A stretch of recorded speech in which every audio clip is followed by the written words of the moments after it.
सभी को नमस्कार। आज हम चर्चा करेंगे सत्संग के विषय में कि सत्संग क्या है।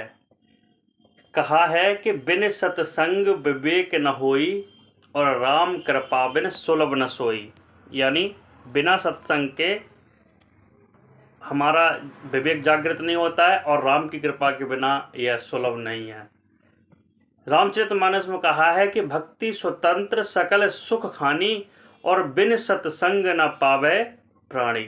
यानी भक्ति स्वतंत्र है और सब सुखों की खान है और इसको बिना सत्संग के हम प्राप्त नहीं कर सकते। कहा कि बहुत काल करियो सत्संगा तब सब संशय होए भंगा। यानी बहुत काल तक हम लोग जो है संत महात्माओं का, गुरु महाराज का जब तक सत्संग नहीं सुनेंगे तब तक हमारे जो अंधकार है, हमारे जो संशय हैं वो समाप्त नहीं हो पाते हैं। श्रीमद्भागवत महापुराण में, यानी श्रीमद्भागवत महापुराण के 12वें अध्याय के 1 और 2 श्लोक में एकादश स्कंद में कहा है कि ना रोध्यति माँ योगो न सांख्य एवच न स्वाध्याय तपस्या त्यागो निष्ठा पूर्त न दक्षिणा व्रतांति यगच्छन्दसि तीर्थानि नियमा यमा यथा वरंदो सत्संग सर्वसंगा पहो ही माम। यानी भगवान श्री कृष्ण कहते हैं कि प्रिय उद्धव, जगत में जितनी भी आसक्तियां हैं उन्हें सत्संग नष्ट कर देता है।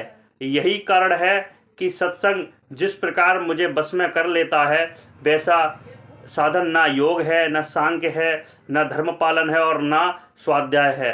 तपस्या, त्याग, इष्टापूर्त और दक्षिणा से भी मैं वैसा प्रसन्न नहीं होता। भगवान कह रहे हैं मैं दक्षिणा से भी वैसा प्रसन्न नहीं होता। कहाँ तक कहूँ कि व्रत से, तीर्थ से, यज्ञ से, वेद से, यम से, नियम से, ये सत्संग के समान मुझे बस में करने में समर्थ नहीं है। ऐसा भगवान श्री कृष्ण भागवत में कहते हैं। मतलब कि सत्संग कैसे मिलेगा, सत्संग कहाँ मिलेगा? सत्संग साधु संतों की संगत में मिलेगा। नवदा भक्ति में कहा है उसको जानने के लिए कि प्रथम भगति संतन कर संगा दूसरी रति मम कथा प्रसंगा। यानी पहली भक्ति है मेरी कि साधु संत महात्माओं के पास जाकर के समझो। यानी प्रथम भक्ति संतन कर संगा। हमने गीता में भी पढ़ा है, सुना है, संत महात्माओं के मुख से, गुरु महाराज के मुख से सुनते हैं। वे भगवान का ज्ञान कैसे मिलेगा? तो कहा कि तद्वीत परिपातेन परिप्रश्नेन सेवया उपदेक्षन्ति ज्ञाने ते ज्ञाने तत्व दर्शनम। हे अर्जुन, उस ज्ञान को जानने के लिए तत्वदर्शी ज्ञानियों के पास जाकर के समझ, हाथ में समिधा सेवा भाव लेकर के वे परम तत्व को जानने वाले ज्ञानी महात्मा तुझे उस तत्व ज्ञान का उपदेश देंगे।